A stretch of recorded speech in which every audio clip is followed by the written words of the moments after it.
وسلم وبارک علی سیدنا و نبینا و مولانا محمد وعلی آلہ و اصحابہ اجمعین، اما بعد۔ اعوذ باللہ من الشیطان الرجیم، بسم اللہ الرحمن الرحیم۔ ما كان محمد ابا احد من رجالکم ولكن رسول اللہ وخاتم النبیین وكان اللہ بكل شیء علیما، صدق اللہ العظیم۔ برادران اسلام، ربیع الاول کا یہ مہینہ ہے اور اس مبارک مہینے کے اندر ہمارے پیارے نبی صلی اللہ تعالی علیہ وسلم کی ولادت باسعادت ہوئی۔ آپ کی ولادت باسعادت کے وقت دنیا کے حالات بڑے عجیب تھے، کفر اور شرک کی تاریکیوں میں وہ ڈوبے ہوئے اور بہت سی برائیاں ان کے اندر موجود تھیں، جن میں چوری، لوٹ مار، ڈاکہ زنی، قتل و غارت گری اور اس کے علاوہ بت پرستی یہ عام تھی۔ ہر قبیلہ بت بناتا اور اپنے اس بت پر، اپنے اس معبود پر وہ فخر کرتا۔ کفر اور الحاد کی ظلمت میں ڈوبی ہوئی یہ انسانیت اخلاقیات سے بہت دور، تہذیب سے بہت دور اور بے حیائی کے اندر یہ مبتلا تھے۔ عورتوں کا رقص کرنا اور اسی طرح شراب نوشی کا عام ہونا، یتیموں کا مال کھانا، سود کا مال کھانا، یہ ان میں عام ہو چکا تھا۔ اور اس کے علاوہ عورتوں کو وہ زندہ درگور کرتے تھے، یعنی جو بچی پیدا ہو جاتی ایک گڑھا کھودتے اور اس چھوٹی بچی کو اٹھا کر اس گڑھے میں ڈال کر اوپر سے مٹی ڈال کر اسی طرح زندہ اس کو دفن کر دیتے۔ اگر کسی کا خامد فوت ہو جاتا تو بیوہ کی عدت 1 سال تک ہوتی اور 1 سال تک نہ تو اسے لباس دیا جاتا اور نہ ہی غسل اور منہ دھونے کے لیے اسے پانی فراہم کیا جاتا۔ یہ حالات اس وقت موجود تھے اور اس کے علاوہ بہت سی برائیاں ان میں موجود تھیں اور کچھ خوبیاں بھی ان میں تھیں، جن میں ایفاء عہد کو وہ پورا کرتے تھے، مہمان نوازی ان میں عام تھی۔ اسی اثناء میں اللہ رب العزت کو ان کی حالت پر رحم آیا اور اللہ تعالیٰ نے اپنے پیارے نبی صلی اللہ تعالی علیہ وسلم کو مکہ مکرمہ کے اندر، جن کے آنے کی دعا حضرت ابراہیم خلیل اللہ علیہ السلام نے کی تھی، اب اس کے ظہور کا وقت ہوا اور اللہ تعالیٰ کی رحمت متوجہ ہوئی۔ مکہ مکرمہ کے اندر مشہور قول کے مطابق 12 ربیع الاول، اپریل کا مہینہ، 20 یا 22 اپریل 570 یا 571 عیسوی، اور راجح قول کے مطابق 8 ربیع الاول یا 9 ربیع الاول، اور مشہور قول کے مطابق 12 ربیع الاول کو آپ صلی اللہ تعالی علیہ وسلم کی ولادت باسعادت مکہ مکرمہ میں، آپ میں سے جو عمرے پہ یا حج پہ تشریف لے گئے ہیں ان کو معلوم ہوگا کہ صفا اور مروہ سے جب باہر نکلتے ہیں، سامنے جو وضو خانے ہیں، جو میدان ہے، اس کے اندر ایک چھوٹا سا گھر بنا ہوا ابھی بھی آپ کو نظر آتا ہے، جہاں پہلے مکتبہ ہوا کرتا تھا، ابھی بھی شاید مکتبہ ہو۔ ہر چیز ٹوٹ گئی ہے لیکن وہ گھر باقی ہے۔ اس گھر کے، یعنی اس جگہ کے اندر، یہ گھر تو اس وقت نہیں تھا، نشانی کے طور پر اس کو بنایا گیا، وہاں نبی پاک صلی اللہ علیہ وسلم کی ولادت باسعادت ہوئی۔ جب آپ کی ولادت ہوئی تو صبح صادق کا وقت تھا اور ابو طالب کا مکان تھا۔ اس شان کے ساتھ آپ کی ولادت ہوتی ہے کہ حضرت آمنہ یہ کہتی ہیں کہ آپ کی ولادت کے وقت عورتوں کو جو ولادت کی تکلیف ہوتی ہے، مجھے ان کی ولادت اتنی آسان معلوم ہوئی کہ تکلیف نام کی چیز میرے پاس نہیں آئی۔ یعنی عام عورتیں، کوئی بھی عورت تکلیف سے پاک نہیں۔ ہر عورت کو بچہ جنتے وقت تکلیف محسوس ہوتی ہے، لیکن حضرت آمنہ کہتی ہیں جب آپ کی ولادت ہوئی مجھے کوئی تکلیف نہیں ہوئی، حتیٰ کہ دوران حمل اتنا آسان حمل تھا۔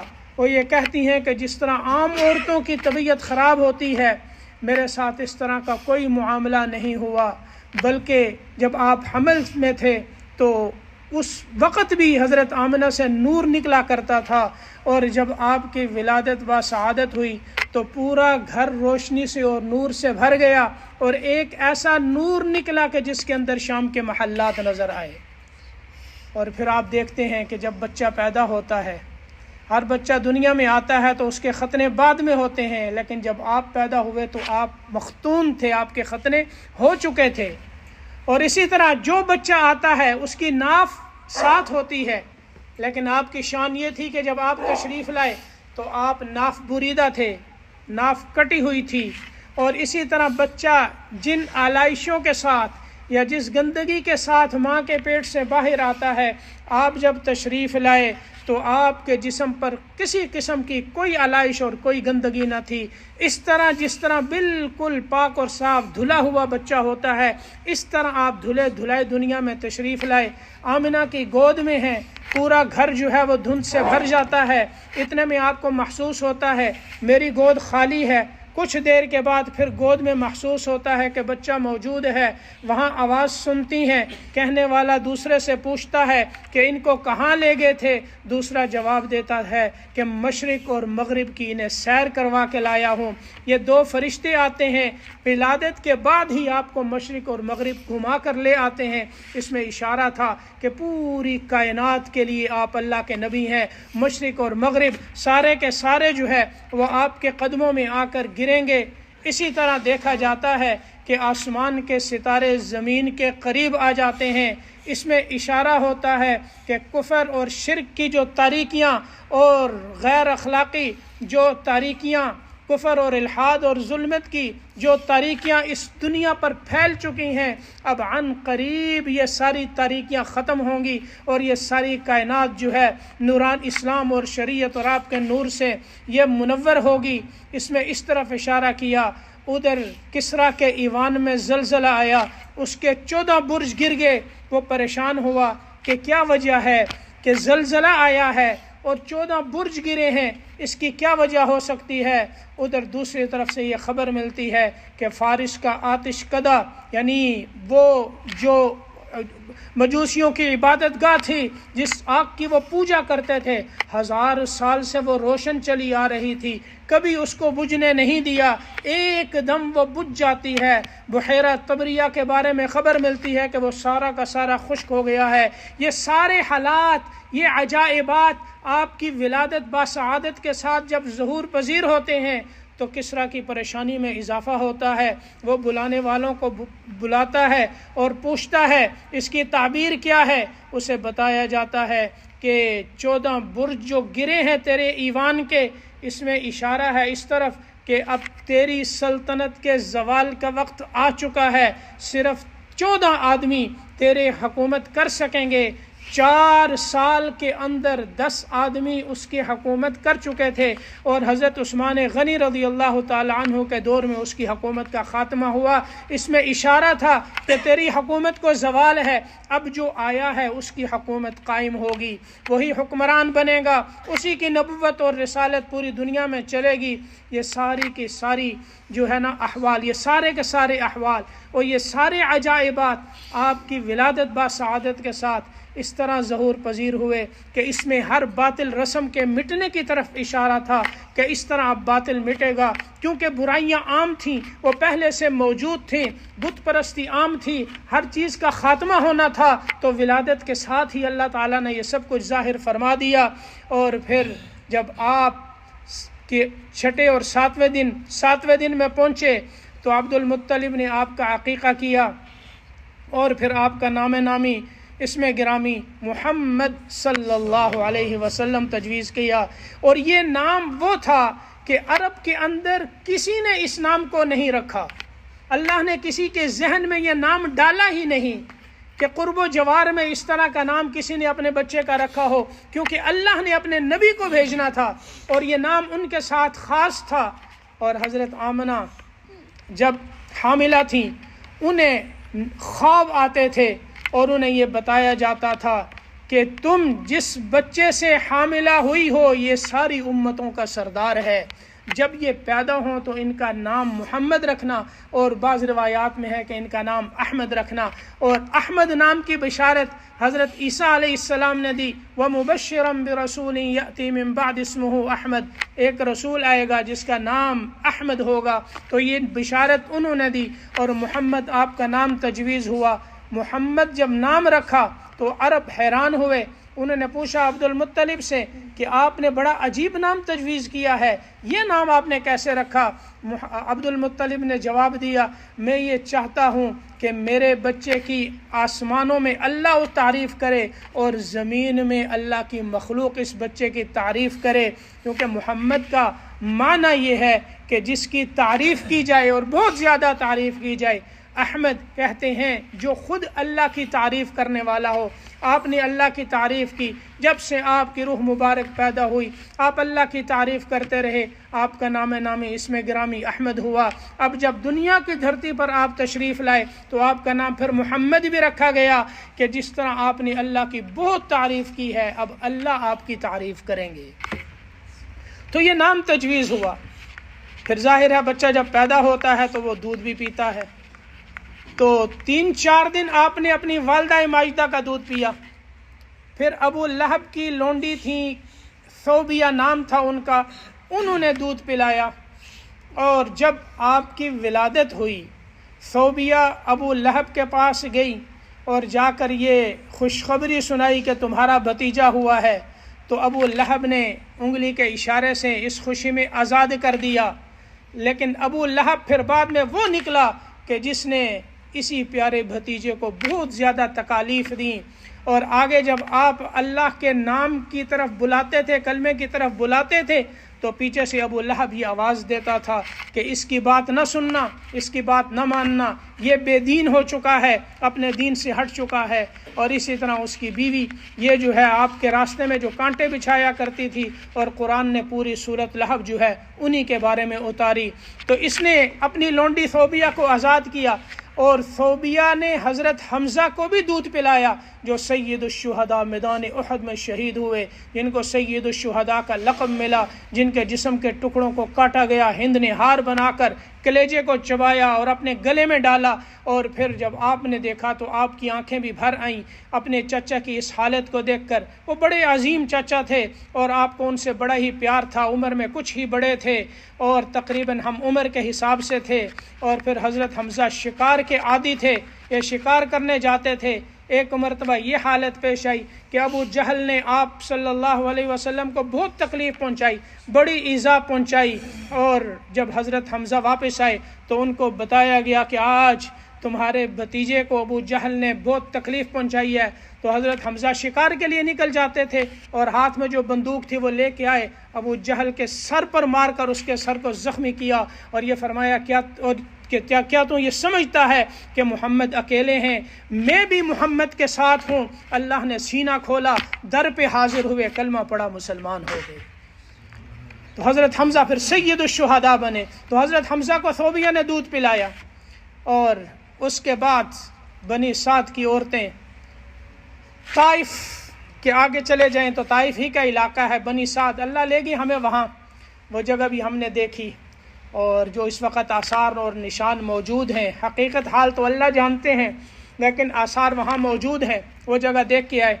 تو بنی سعد کی عورتیں وہاں سے آتی تھیں ہر سال مکہ مکرمہ میں بچے لینے کے لیے، اور اہل عرب اپنے بچوں کو باہر بھیج دیتے تھے ان کی اچھی صحت کے لیے، اور تاکہ وہ باہر جائیں تو ان کی زبان بڑی فصیح اور بلیغ ہو، فصاحت، عربی کی فصحت کے اعتبار سے۔ تو اس سال بھی بنی سعد کی عورتیں آئیں، ان میں حلیمہ سعدیہ بھی تھیں۔ تو جتنی عورتیں تھیں ان میں سے ہر ایک نے بچہ لے لیا، اور عجیب اتفاق یہ ہے کہ حلیمہ سعدیہ کو کوئی نہ ملا، اور ان کو ملتا بھی کیسے؟ اللہ نے حلیمہ کے مقدر میں اپنے حبیب کو رکھا تھا۔ یہ اللہ کی حکمتیں ہوتی ہیں، اللہ جس کے مقدر میں جس کو چاہتے ہیں وہ رکھتے ہیں۔ حلیمہ کے مقدر بھی کیا عظیم تھے۔ اب مکہ جتنی عورتیں آئی تھی ان میں سے کوئی عورت ایسی نہیں تھی جس پر آپ کو پیش نہ کیا گیا ہو، ہر ایک کے سامنے آپ کو پیش کیا گیا. لینا چاہتی پھر پتہ چلتا یہ یتیم ہے، چھوڑ دیتی. خدمت کا حق کیسے ملے گا؟ وہ تو آتی تھی اس لیے تاکہ ہم خدمت کریں گے، اس کا ہمیں حق ملے گا. جب یتیم ہے تو ان کا حق کون دے گا؟ لیکن کسی کو کیا معلوم کہ ان کی خدمت کا حق وہ ذات دینے والی ہے جس کے قبضے میں آسمان اور زمین کے خزانے ہیں. الم یجدک یتیما فآویٰ، جنہوں نے یتیم بنا کر پیدا کیا، اور اللہ تعالیٰ نے خود آپ کی ایسی تربیت اور پرورش کی کہ اللہ نے اپنے حبیب کی پرورش کسی دوسرے کے سہارے پہ رکھی نہیں. والد حمل میں آئے تو والد چلے گئے، اور اللہ نے عبداللہ کے بھی کیسے مقدر رکھے تھے کہ عبداللہ کا بھی صرف ایک ہی بیٹا ہونا تھا جو ساری کائنات کا سردار بن کر آنے والا تھا. حضرت عبداللہ کو اور کوئی بیٹا نہیں، ایک بیٹا جس کا نام محمد الرسول اللہ صلی اللہ علیہ وسلم. ایک ہی پیارے کو اللہ نے عبداللہ کی صلب سے نکالا، اور پھر 6 سال کی عمر میں والدہ بھی چلی گئی. تو کسی کو کیا پتا کہ یہ یتیم ہے جس کا والد نہیں، اس کی خدمت کا حق ہمیں کون دے گا؟ تم مخلوق سے تمنا کرتی ہو، اس کی خدمت کا حق خالق دینے والا ہے. آسمان اور زمین کے خزانے اس کے قبضہ قدرت میں ہیں، اور اللہ نے دکھایا. حضرت حلیمہ کہتی ہیں مجھے کوئی نہیں ملا اور ان کو کسی نے نہیں لیا. اب اللہ نے دل میں ڈال دیا کہ جا اس کو لے کے آ. وہ کہتی ہیں ایسا قوی داعیہ میرے دل میں پیدا ہوا کہ مجھ سے صبر ہی نہیں ہو سکا کہ میں اس یتیم کے بغیر چلی جاؤں. میں نے جا کر اپنے خاوند سے کہا کہ واللہ لآخذن ھذا الیتیم، تو خدا کی قسم میں اس یتیم کو لے کر ضرور جاؤں گی. میرے خاوند نے کہا بڑی اچھی بات ہے، اللہ ہمیں اس میں انشاءاللہ برکت دے دیں گے. وہ کہتی ہیں میں نے اٹھایا. اب دیکھیں اٹھا کر اپنی گود میں لیا. پہلی برکت کا ظہور اللہ کی طرف سے کیسے ہوا؟ حضرت حلیمہ کہتی ہیں میرے پاس ایک بچہ پہلے بھی تھا، میرے پستانوں میں دودھ نہیں تھا. آپ کو جب میں نے اپنی گود میں لیا اللہ نے میرے پستان دودھ سے بھر دیے. برکت کا ظہور، ایک دم حیران ہو گئی کیسی برکت والا بچہ ہے. وہ کہتی ہیں کہ میرے خاوند جو ہیں وہ اونٹنی کے پاس گئے، اور کہتی ہیں کہ اس میں ایک قطرہ دودھ کا نہیں ہوتا تھا. جب وہ اونٹنی کے پاس گئے تو دیکھا اس کے تھن بھی دودھ سے بھرے ہوئے ہیں. انہوں نے دودھ کو دوہا اور ہم نے وہ دودھ پیا، سیراب ہوئے. وہ پہلی رات تھی جب ہم بڑی سکون کی نیند سے سوئے اور آرام کیا. ہمیں ایسا آرام پہلے ملا ہی نہ تھا. تو اللہ پاک نے یہ برکات کا ظہور کیا. انہوں نے لیا، اور لینے کے بعد ان کے جو خاوند تھے انہوں نے کہا کہ حلیمہ تو نے تو بڑا مبارک بچہ لیا ہے. وہ کہنے لگی مجھے بھی اللہ سے یہی امید ہے. تو انہوں نے اللہ سے امید باندھی تو اللہ تعالیٰ نے ایک دم برکتوں کے دروازے کھولے. پھر لے کر سوار ہوئیں، مکہ سے روانگی ہوئی، بنو سعد میں جا رہی ہیں. جس سواری پہ آئی تھیں وہ اتنی لاغر اور کمزور تھی، تھکی ہوئی تھی کہ دوسری عورتیں ان کی وجہ سے پریشان ہو رہی تھیں کہ تیری سواری بہت سست ہے، ہمارے ساتھ چل نہیں سکتی، ہم بہت آگے نکل جاتے ہیں، پھر تیرا انتظار کرنا پڑتا ہے، تیری وجہ سے اپنی سواریوں کو آہستہ کرنا پڑتا ہے. اب جب واپسی ہو رہی ہے تو حلیمہ کی سواری سب سے آگے جا رہی ہے.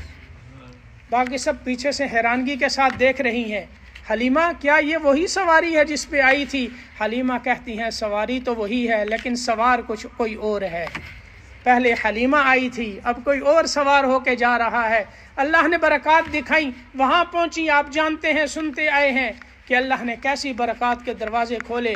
حلیمہ سعدیہ کی بکریاں جہاں چرنے جاتی، حالانکہ قحط کا زمانہ تھا، ان کی بکریاں جہاں جاتی شام کو آتی پیٹ بھرا ہوا اور دودھ سے وہ بھری ہوئی ہوتی تھیں. اور باقی عورتوں کی جو بکریاں تھیں وہ بھی جاتی لیکن وہ اسی طرح خالی پیٹ اور دودھ سے خالی. اس حال میں لوٹتیں۔ پھر انہوں نے اپنے چرواہوں کو کہا کہ اپنی بکریاں وہاں لے کر جاؤ جہاں حلیمہ کی بکریاں جاتی ہیں۔ انہوں نے یہ کام بھی کیا، لیکن یہاں برکات کا ظہور زمین کی وجہ سے یا چراگاہ کی وجہ سے نہیں تھا، یہاں برکات کا ظہور تو کسی اور ذات کی وجہ سے ہو رہا تھا جو حلیمہ کے گھر میں موجود تھی۔ پھر بھی یہی حالت ہوئی، برابر حضرت حلیمہ 2 سال تک یہ برکات دیکھتی رہیں۔ بالآخر جب 2 سال پورے ہوئے، دودھ چھڑایا، حضرت آمنہ کی امانت کو واپس کرنے آمنہ کے پاس آئیں، اور واپس کرنے کے بعد اب جس نے اتنی برکات اور اتنا کچھ دیکھا ہو وہ کہاں چاہتا ہے کہ ان کو میں چھوڑ کے چلے جاؤں۔ حضرت حلیمہ نے کہا کہ اس طرح کریں، کچھ عرصہ مجھے اور دے دیں، میں ابھی رکھنا چاہتی ہوں۔ ان کا غیر معمولی اصرار تھا۔ ادھر مکہ میں وبا پھیلی ہوئی تھی تو حضرت آمنہ نے اجازت دے دی کہ لے جائیں۔ یہ واپس لے کے آئیں، اور پھر ایک دن تھا کہ آپ دوپہر کے وقت اپنے رضاعی بھائیوں کے ساتھ بکریاں چرانے نکلے، اور سخت گرمی تھی، تو اوپر ایک بادل آیا، بادل کے ٹکڑے نے آ کر آپ پر سایہ کر دیا۔ حضرت حلیمہ نے اپنے بچوں کو ڈانٹا کہ ان کو اتنی گرمی میں اور دھوپ میں کیوں لے کے آئے ہو؟ انہوں نے کہا کہ ان کو کہاں سے گرمی لگی، گرمی تو ہمیں لگ رہی تھی جب یہ چل رہے تھے، اوپر بادل تھا جو ان کو سایہ کیے ہوئے تھا، جہاں رکتے بادل رکتا، جہاں یہ چلتے بادل چلتا، ان کے اوپر تو بادل نے سایہ کیا ہوا تھا۔ اسی اثنا میں ایک یہ واقعہ پیش آیا کہ ایک دم ایک جگہ پر موجود ہیں 2 سفید پوش انسانی شکل میں فرشتے آتے ہیں، سفید لباس پہنے ہوئے، آپ کو لٹاتے ہیں، سینہ مبارک، ہارٹ سرجری جو ہے نا جو آپ کی وہ کرتے ہیں، سینہ مبارک کھولتے ہیں، قلب اطہر کو نکالتے ہیں، اس میں سے کچھ خون کے قطرے نکالتے ہیں اور برف سے جو ہے اس کو دھوتے ہیں، پھر دوبارہ سیتے ہیں۔ جب یہ حالت ان کے رضائی بھائیوں نے دیکھی تو وہ بھاگتے ہوئے آئے اور آ کر حضرت حلیمہ کو یہ خبر دی کہ ہمارے قریشی بھائی کے ساتھ یہ معاملہ ہوا ہے کہ 2 شخص آئے ہیں، انہوں نے لٹایا ہے، سینے کو کھولا ہے، کچھ چیز نکالی ہے اور اب اس کو سی رہے ہیں۔ حضرت حلیمہ تو پریشان ہو گئی، ان کے خامند پریشان ہو گئے، کیا ماجرا ہو گیا ہے؟ واپس آئے تو دیکھا آپ کا رنگ جو ہے وہ فق ہے، اور پوچھا کیا ہوا؟ آپ نے ساری صورتحال بتائی تو حضرت حلیمہ نے دل سے لگایا، واپس گھر لے کے آئیں اور پھر واپس مکہ میں لے گئیں اور حضرت آمنہ کے حوالے کیا۔ آمنہ نے پوچھا تم تو بڑے عرصے کے لیے لے کر گئی تھی تو جلدی واپس لے آئی؟ تو کہنے لگیں کہ یہ واقعات پیش آئے۔ انہوں نے کہا کہ حلیمہ اس میں گھبرانے کی کوئی بات نہیں، یہ میرا بیٹا ہے، اس کی بڑی شان ہے، میں جانتی ہوں کہ اس کے یعنی جو حالات اور واقعات ان کے ساتھ پیش آئے تھے، انہوں نے وہ واقعات جو حمل کے دوران تھے، ولادت کے وقت تھے، وہ کچھ حالات ان کو سنائے اور بتائے، اور یہ فرمایا کہ میرے اس بیٹے پر شیطان حملہ نہیں کر سکتا، اس کا تسلط نہیں ہو سکتا۔ حضرت حلیمہ سعدیہ واپس چلی گئیں، اور پھر آپ صلی اللہ علیہ وسلم ان کا بڑا اکرام کرتے تھے۔ حضرت ثوبیہ کا بھی ان کے بارے میں آتا ہے کہ انہوں نے بھی اسلام قبول کر لیا تھا، بہرحال ان کا بھی بڑا اکرام کرتے تھے، ثوبیہ کا بھی، حضرت حلیمہ سعدیہ کا۔ حضرت حلیمہ سعدیہ نے تو اسلام قبول کر لیا تھا تو ان کا بڑا اکرام کرتے تھے، جب یہ آتی تو اپنی چادر مبارک جو ہے وہ ان کے پاؤں کے نیچے جو ہے وہ بچھا دیا کرتے تھے۔ تو بہرحال حضرت حلیمہ سعدیہ واپس آئیں اور پھر آپ وہیں مکہ میں ٹھہرے۔ جب 6 سال کے ہوئے تو ان کی والدہ ماجدہ نے مدینہ کا قصد، کیونکہ آپ مدینہ سے رہنے والی تھیں، میکے جانے کا ارادہ کیا، ان کو ساتھ لے گئیں۔ ایمن جو باندھی تھیں وہ بھی ساتھ چلی گئیں۔ واپسی کے اوپر مقام ابوا میں حضرت آمنہ کا انتقال ہو گیا۔ آپ کی عمر مبارک اس وقت 6 سال تھی۔ آپ کو بڑی تکلیف ہوئی، بہت روئے۔ ایمن آپ کو لے کر واپس مکہ آئیں اور پھر اپنے دادا عبد المطلب کے حوالے کیا۔ 8 سال کی عمر میں عبد المطلب کا بھی انتقال ہو گیا۔ بہرحال اس کے بعد آپ نے اپنے بیٹے ابو طالب جو آپ کے چچا تھے ان کو نصیحت کی کہ اس کو اپنے بیٹوں کی طرح بلکہ ان سے بھی زیادہ عزیز رکھنا۔ ابو طالب نے پھر آپ کی پرورش کی، آپ کا خیال رکھا اور ایسی خدمت کی اور ایسا خیال رکھا کہ انہوں نے اس کا حق ادا کیا اور ان کو چھوڑ کر کہیں نہیں جاتے تھے۔ 10 سال کی عمر تھی آپ کی تو ابو طالب کا ارادہ ہوا شام کی طرف سفر کرنے کا، ارادہ نہیں تھا آپ کو لے جانے کا، لیکن جاتے ہوئے جب دیکھا کہ یہ پریشان ہو رہے ہیں اور غم کے آثار ہیں تو ان کو ساتھ لے گئے۔ تو راستے میں ایک جگہ پر جب وہ اترے تو وہاں ایک راہب تھا. راہب کہتے ہیں جو پہلی آسمانی کتابوں کو جاننے والے عالم ہوتے تھے اور عبادت گزار ہوتے تھے، اور علامات اور آثار ظاہر ہے آپ صلی اللہ علیہ وسلم کی پہلی کتابوں میں اس طرح سے موجود تھے کہ قرآن کہتا ہے الذین یجدونہ عندہم فی التوراۃ والانجیل، یعنی یہ میرے نبی کو اپنی کتابوں میں لکھا ہوا پاتے ہیں کہ نبی لکھا ہوا ہے، یعنی ہر چیز آپ کی روز روشن کی طرح واضح کر کر ان کو بتا دی تھی. اسی لیے یہود نے پہچانا الذین آتیناہم الکتاب یعرفونہ کما یعرفون ابناءہم، بیٹوں کی طرح ان کو پہچانتے ہیں کہ اللہ کے وہی نبی ہیں، لیکن مانا نہیں کیونکہ آپ بنی اسماعیل میں سے تھے اور وہ انتظار کر رہے تھے کہ نبی آخری بنی اسرائیل میں سے ہوگا. اس ضد کی وجہ سے وہ ایمان نہیں لائے. جو صاحب عادل تھے وہ ایمان بھی لے کے آئے. بہرحال آپ جب گئے وہاں ایک راہب پہ، بحیرہ راہب کے نام سے مشہور تھا، اس نے جب اس قافلے کو دیکھا تو اس پورے قافلے کو روک لیا اور کہا کہ یہ بچہ کون ہے. بتایا گیا کہ یہ بچہ فلاں ہے، تعارف کروایا گیا. اس نے دیکھا، قمیض اٹھائی، پیچھے دو شانوں کے درمیان مہر نبوت کو، مہر نبوت تھی، اس کو دیکھا. سارے قافلے کو ٹھہرایا اور ٹھہرانے کے بعد بڑی دعوت کا بندوبست کیا اس نے اور سب کو بلایا. اور جب کھانے کا وقت ہوا تو دیکھا آپ موجود نہیں ہیں. اس نے پوچھا کہ وہ بچہ کدھر ہے؟ کہنے لگے وہ اونٹوں کے ساتھ گیا ہوا ہے. کہنے لگا کہ ان کو بلاؤ، یہ سارا اہتمام تو ان کی وجہ سے کیا ہے میں نے. جب آپ آئے دھوپ، سورج اوپر تھا، ایک درخت تھا، اس کے سائے میں سب بیٹھ چکے تھے. آپ ایک طرف تشریف فرما ہوئے اور اس سورج آپ کے اوپر گر رہا تھا تو درخت نے اپنے سائے کو پلٹا آپ پر کر دیا. راہب کہتا ہے درخت کو تو دیکھو کس طرح سے سایہ جو ہے وہ پلٹ کے آپ پہ کر رہا ہے. تو پھر ان نے پوچھا کہ ان کا ولی کون ہے؟ بتایا گیا یہ ہے. اس نے کہا کہ ان کو واپس کر دو کیونکہ رومی اس وقت ان کے انتظار میں ہیں اور یہ قتل کر دیں گے. انہوں نے کہا کہ تم کیسے کہتے ہو؟ راہب کہنے لگا کہ یہ جو ہے یہ اس امت کا نبی ہے، اس امت کا یہ نبی ہے. کہنے لگے تمہیں کیا پتا؟ وہ کہنے لگا جب تم گھاٹی سے اتر رہے تھے تو مجھے نظر آ رہا تھا کہ ہر شجر و حجر ان کے آگے سجدہ کر رہا ہے، اور شجر و حجر سوائے نبی کے کسی اور کے آگے سجدہ نہیں کرتا. اللہ نے انہیں دکھا دیا. تو بہرحال آپ نے، ابو طالب نے ان کو واپس بھیج دیا. پھر اسی طرح 25 سال کی عمر میں حضرت خدیجہ الکبریٰ رضی اللہ تعالی عنہا کا مال، وہ اپنا مال، مکے کی بڑی شریف خاندان اور بڑی اعلیٰ خاندان میں وہ تھیں، اور وہ اپنا مال مضاربت کے طور پر جب تجارتی قافلے جاتے تھے تو وہ اپنا مال بھی ساتھ بیچتی تھیں، اور تمام اہل مکہ کا مال ایک طرف، حضرت خدیجہ الکبریٰ کا مال ایک طرف، اتنا مال ان کا ہوتا تھا. اب جب آپ کا سن مبارک 25 سال کا ہوا تو انہوں نے جب آپ کے بارے میں یہ مشہور ہوا کہ بڑے سچے ہیں، بڑے امین ہیں، آپ جانتے ہیں کہ بڑے امانت دار ہیں، تو ان کے دل میں یہ شوق پیدا ہوا کہ میں انہیں اپنا مال دے کر بھیجوں. بلایا اور کہا کہ یہ میرا مال آپ لے جائیں. اس وقت آپ کے چچا ابو طالب کی حالت بھی کچھ مالی حالات ٹھیک نہیں تھے، تو انہوں نے کہا کہ جتنا نفع میں دوسروں کو دیتی ہوں اس سے زیادہ آپ کو دوں گی. آپ حضرت خدیجہ الکبریٰ کے غلام میسرہ کے ساتھ جو ہے مال لے کر چلے گئے. وہاں پہنچے تو ایک اور راہب تھا، اس کے اوپر نستورہ نام تھا اس کا.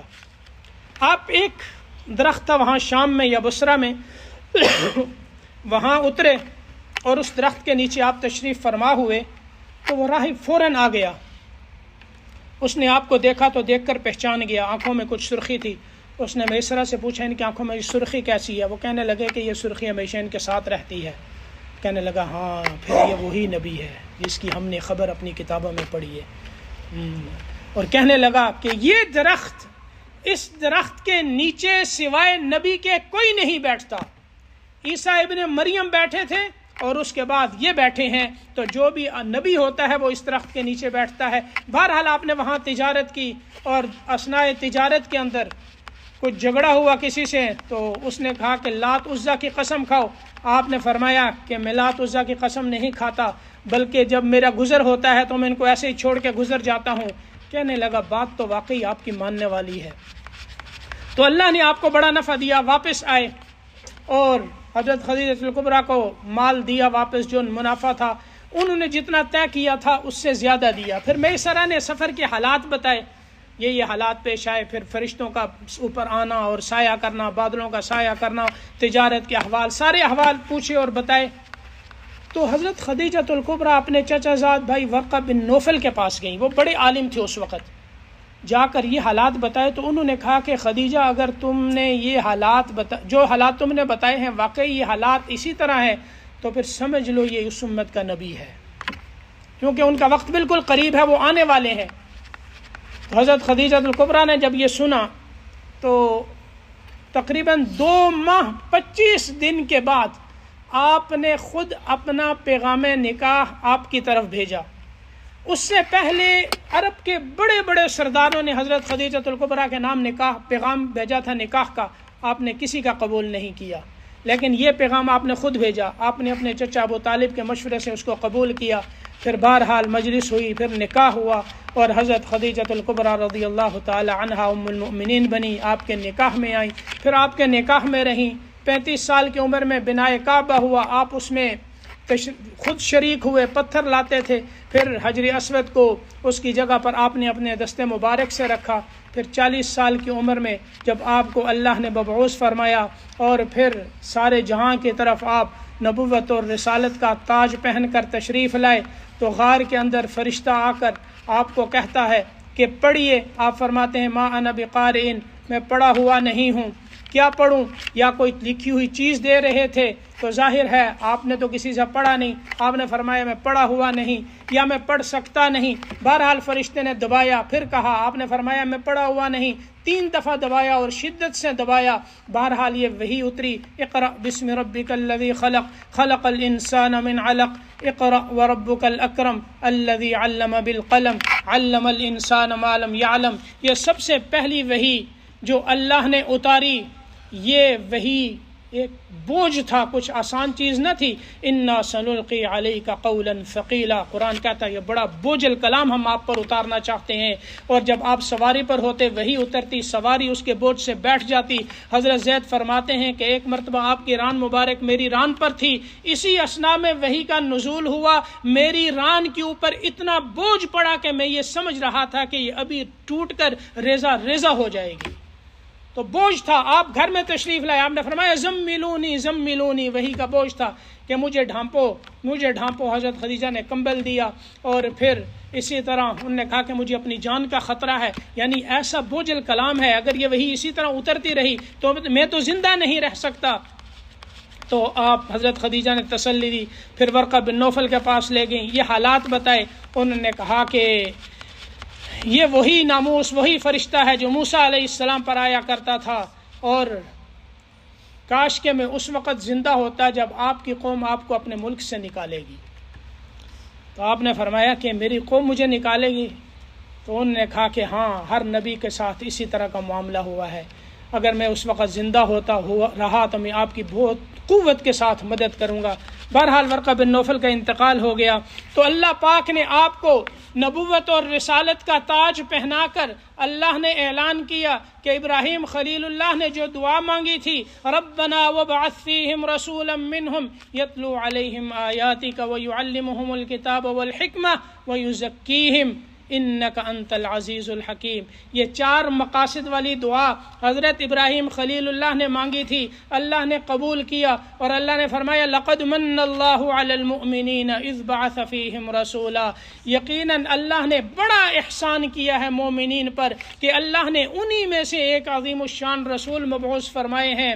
ایک تو اللہ کی نعمتیں اتنی زیادہ ہیں کہ انسان کے اپنے وجود میں اور باہر جو اللہ نے انسان کو دیا، ایک آنکھ کی نعمت کو دیکھو، کتنا کچھ اللہ دکھاتے ہیں، یہ کان ہے اللہ کتنا کچھ سناتے ہیں، زبان ہے اللہ کتنا بلواتی اور کتنا کچھ ذائقوں سے اس زبان کو بھرا ہوا ہے۔ تو اللہ پاک نے انسان کو جو نعمتیں دیں، وَإِن تَعُدُّوا نِعْمَةَ اللَّهِ لَا تُحْصُوهَا، بیوی کی نعمت، مال کی نعمت، اولاد کی نعمت، باہر کی نعمتیں، اندر کی نعمتیں، ظاہری نعمتیں، باطنی نعمتیں، ایمان کی نعمت، وحی کی نعمت، آسمانی نعمتیں، زمینی نعمتیں، اللہ فرماتے ہیں وَإِن تَعُدُّوا نِعْمَةَ اللَّهِ لَا تُحْصُوهَا، گننا شروع کرو تو گن نہیں سکتے، شمار نہیں کر سکتے، لیکن اللہ نے کبھی یہ نہیں کہا کہ میں نے تجھے آنکھیں دے کر بڑا احسان کیا، کان دے کر بڑا احسان کیا، تجھے وجود دے کر بڑا احسان کیا، صحت مند رکھ کر بڑا احسان کیا۔ اللہ نے کسی نعمت کے اوپر احسان نہیں جتلایا، لیکن ایک ایسی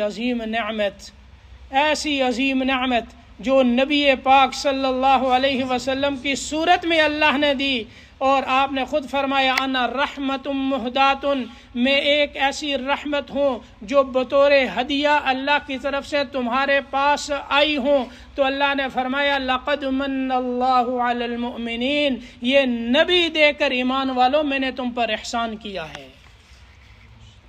اور حقیقت ہے کہ اتنی عظیم نبی جو صرف قیامت تک آنے والے جن و انس کے نبی نہیں، بلکہ آپ نبیوں کے بھی نبی، پہلے جتنے گزر چکے ان کے بھی سردار، اور آگے قیامت تک جتنے آئیں گے ان کے بھی سردار، فرشتوں سے آگے جس کا مقام ہو، جبریل کی سفر کی انتہا جہاں ختم ہو اور اس کے بعد محمد مصطفیٰ کی ابتدا ہو، اللہ کے بعد جس کو مرتبہ اور مقام ملا ہو، عرش تک جس کی پرواز ہو جہاں کوئی نہ پہنچ سکا ہو، اور وہ عظیم نبی جب دنیا میں تشریف لائیں، اور پھر حضرت آمنہ جو کہتی ہیں نا ولادت کے وقت مجھے تکلیف نہیں ہوئی، آپ کا وجود تو خود رحمت للعالمین ہے، جہان والوں کے لیے آپ رحمت بن کر آئے ہیں، آپ کے وجود سے کسی کو بعد میں تکلیف ہونی نہیں تھی اور نہیں ہوئی،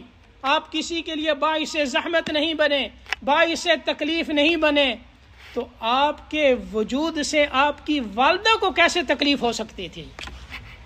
بڑا نکتہ ہے یہ۔ اللہ نے تکلیف سے بچایا کہ آپ کا وجود کسی کے لیے باعث تکلیف نہیں، باعث رحمت ہے۔ تو اللہ نے فرمایا میں نے احسان کیا ایمان والوں پر یہ نبی دے کر، جس کے 4 مقاصد بیان کیے۔ کیا؟ لقد من اللہ علی المؤمنین اذ بعث فیہم رسولا من انفسہم یتلو علیہم آیاتہ، کہ یہ قرآن پاک کی آیتیں ان کو پڑھ کے سناتے ہیں۔ صرف قرآن پاک کی تلاوت کرنا، اس کو سنانا، اس کو پڑھنا، دوسروں کو پڑھانا، ناظرہ عورتیں ہیں اپنے بچوں کو پڑھاتی ہیں، ناظرہ پڑھاتی ہیں، حفظ کرواتی ہیں، جتنے مدرسین ہیں، معلمین ہیں، مدارس ہیں، جو کچھ ہے سب کو پڑھایا جاتا ہے۔ تو یہ قرآن پاک کی جو تلاوت ہے، روزانہ جو بھی تلاوت کرتا ہے، یہ نبی پاک صلی اللہ علیہ وسلم کے اس مقصد کو پورا کر رہا ہے۔ تلاوت قرآن پاک، آپ صلی اللہ علیہ وسلم نے فرمایا دلوں کو زنگ لگ جاتا ہے جیسا کہ لوہے کو زنگ لگ جاتا ہے۔ تو صحابہ نے پوچھا اس کی صفائی کا کیا ذریعہ ہے؟ آپ نے فرمایا کہ قرآن پاک کی تلاوت اور کثرت سے موت کو یاد کرنا، قرآن پاک کی تلاوت اور کثرت سے موت کو یاد کرو۔ موت سے ڈرو نہیں، ڈرنے سے کیا ہوگا، موت تو آنی ہے۔ کثرت سے موت کو یاد کرنا کہ میں نے مرنا ہے، ہر وقت اس کی تیاری میں انسان لگا رہے، یہ جو ہے دلوں کے زنگ کو دور کرنے والا ہے۔ قرآن پاک کی تلاوت، کثرت سے موت کی یاد، اور دوسری بات کیا فرمائی؟ وَيُزَكِّيهِمْ، ان کا تزکیہ، ان کو پاک اور صاف، یہ آپ کے مقاصد میں سے ہے۔ تزکیہ نفس ایک بہت بڑا باب ہے، لیکن بڑی آسانی کے ساتھ آپ اس کو یوں لے لیں کہ انسان کے اندر جتنی برائیاں ہیں، جتنے عیب ہیں، جتنی خرابیاں ہیں، جتنی کمیاں ہیں، ان کو دور کرنا اور انسان کے اندر تمام خوبیوں کو بھر دینا، جتنے اچھے اخلاق ہیں، جتنے اچھے اعمال ہیں، جتنی اسلام کی خوبیاں ہیں، وہ اس کے اندر بھر دینا، یہ تزکیہ نفس ہے۔ اب ہر والد، ہر والدہ اپنے بچوں کے تزکیہ کریں، استاد اپنے شاگردوں کا تزکیہ کریں، بیوی خاوند کا تزکیہ کرے، خاوند بیوی کا تزکیہ کرے، دیکھیں کہ اس کے اندر یہ عیب ہے، اس کے اندر تکبر ہے، اس تکبر کو دور کرنا ہے، اور اس تکبر کی جگہ عاجزی اس کے اندر لانی ہے۔ اس کے اندر غرور ہے، غرور کو دور کرنا ہے، تواضع لے کے آنی ہے۔ اس کی یہ بد اخلاق ہے، اس کی بد اخلاقیوں کو دور کرنا ہے، اچھے اخلاق لے کے آنے ہیں۔ کسی کے اندر چوری ہے تو اس کی چوری کو دور کرنا ہے اور اس کے اندر خوبی کو لے کے آنا ہے۔ جو بھی برائی ہے، جو عیب ہے، وہ دور کرنا ہے اور اس کی جگہ اچھائیاں لے کے آنی ہے، یہ تزکیہ نفس ہے۔ اور اس کے بعد فرمائے وَيُعَلِّمُهُمُ الْكِتَابَ، تیسرا مقصد کتاب کی تعلیم۔ کتاب کی تعلیم، ایک ہے قرآن پاک کی تلاوت، قرآن پاک کا پڑھنا۔ اب تعلیم کتاب کیا ہے؟ یہ نہیں کہ صرف ترجمہ پڑھ لیا جائے یا صرف ترجمہ پڑھا دیا جائے. اب دیکھیں ترجمہ پڑھنا چاہیے، یہ میں نہیں کہتا کہ نہ پڑھیں، ترجمہ پڑھیں، ترجمے سے انسان کی زندگی بدلتی ہے. لیکن تعلیم کتاب کیا ہے؟ تعلیم کتاب، اب مثال کے طور پر جب قرآن اترا ہے، صحابہ سارے عرب تھے، عربی میں اتارا، انا انزلناہ قرآنا عربیا لعلکم تعقلون، تاکہ تم سمجھو. جب اتر رہا تھا صحابہ سنتے تھے، صحابہ کو پتہ تھا کہ قرآن میں کیا آیا ہے. لیکن وَأَنزَلْنَا إِلَيْكَ الذِّكْرَ لِتُبَيِّنَ لِلنَّاسِ مَا نُزِّلَ إِلَيْهِمْ، میرے نبی یہ قرآن ہم نے آپ کی طرف اس لیے اتارا ہے کہ آپ ان کو بتا دیں جو ان کے لیے اتارا گیا ہے، وضاحت کر دیں، بیان کر دیں. یعنی اللہ کی جو مراد ہے اس سے وہ ان کو بیان کریں.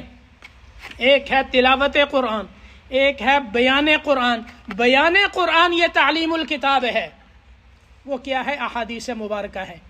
جیسے قرآن پاک میں کیا ہے؟ اقیم الصلاۃ، نماز قائم کرو، زکوٰۃ ادا کرو، حج کرو، یہ حکم ہے، یہ حکم آیا ہے. رمضان کے روزے رکھو. اب نماز قائم کرو، یہ حکم ہے قرآن پاک کا کہ نماز قائم کرو. ترجمے سے پتہ چل گیا قائم کیسے کرنی ہے، یہ حدیث بتاتی ہے. یہ ہے تعلیم کتاب. زکوٰۃ ادا کرو، کب ادا کرنی ہے، کس وقت ادا کرنی ہے، کتنی ادا کرنی ہے، کس طرح ادا کرنی ہے، اور کتنے میں سے کتنی ادا کرنی ہے، یہ ہے تعلیم کتاب. حج کرو، حکم ہے. حج کرنا ہے، کہاں جا کر کرنا ہے، کس طرح سے کرنا ہے، اس کے مناسب کیا ہیں، یہ ہے تعلیم کتاب. روزے رکھو، کس وقت شروع کرنا ہے، کس وقت رکھنا ہے، کن کن چیزوں سے بچنا ہے، آپ نے بتا دیا. یہ ہے تعلیم کتاب. یہ کتاب کو سکھانا، یہ احادیث کے بغیر ناممکن ہے. یہ ساری کی ساری چیزیں احادیث میں ہے. اور چوتھی چیز، چوتھا وظیفہ کیا ہے؟ والحکمہ، حکمت، دانائی، فراست.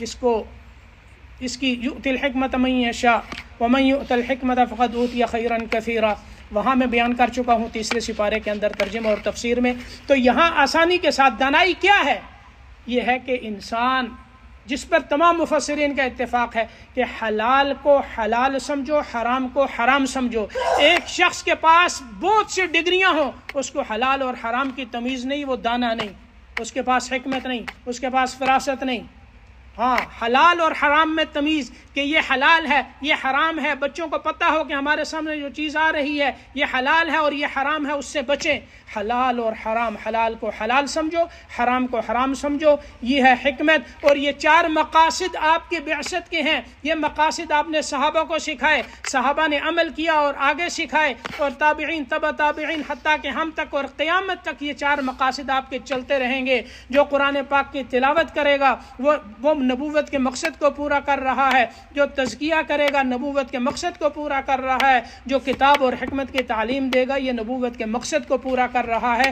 اللہ تعالی ہمیں نبی پاک صلی اللہ علیہ وسلم کی تعلیمات پر عمل کرنے والا بنائے، اور آپ کی عظمت اور شان اللہ ہمارے دلوں میں پیدا فرما کر آپ کے لائے ہوئے دین پر چلا دے، اور آپ کی ہر سنت ہمارے لیے محبوب بنا دے. اللہم لک الحمد حمدا کثیرا طیبا مبارکا فیہ. اللہم صلی علی محمد وعلی آلہ واصحابہ اجمعین. اللہم اغفر لنا ذنوبنا وتب علینا انک انت التواب الرحیم. یا اللہ اپنی رحمت کے صدقے ہم سب کے حال پر رحم فرما، ہم سب کو اپنے مقبول بندوں میں شامل فرما، ہمارے گناہوں کو معاف فرما، ظاہراً اور باطناً ہمارے وجود کو پاک اور صاف فرما. اپنے پیارے نبی صلی اللہ علیہ وسلم کی محبت، آپ کی اطاعت، اتباع نصیب فرما. دنیا آخرت کی عزتیں، خیریں، سعادتیں نصیب فرما. جتنی بھلائیاں آپ نے مانگی ہم سب کو عطا فرما. تمام برائیاں جن سے آپ نے پناہ مانگی ہماری حفاظت فرما. ربنا تقبل منا انك انت السميع العليم وتب علينا انك انت التواب الرحيم. رضينا بالله ربا وبالاسلام دينا وبمحمد نبيا. جزا الله عنا محمدا ما هو اهله. صلى الله تعالى عليه وعلى اله واصحابه اجمعين برحمتك يا ارحم. جزاكم الله.